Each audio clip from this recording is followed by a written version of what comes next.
Hi there, this is Merle Strom experimenting in my kitchen trying to get the coffee cake flavor that I enjoyed growing up in the Philippines.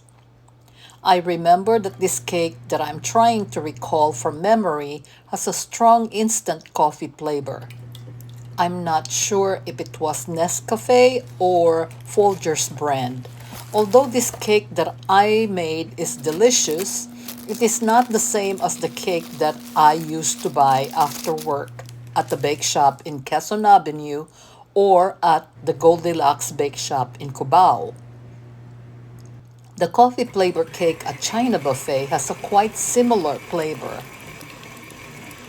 Next time, I will try making this cake from scratch with just an intense instant coffee flavor, with no chocolate, and hopefully one day I will get the exact flavor that I'm looking for.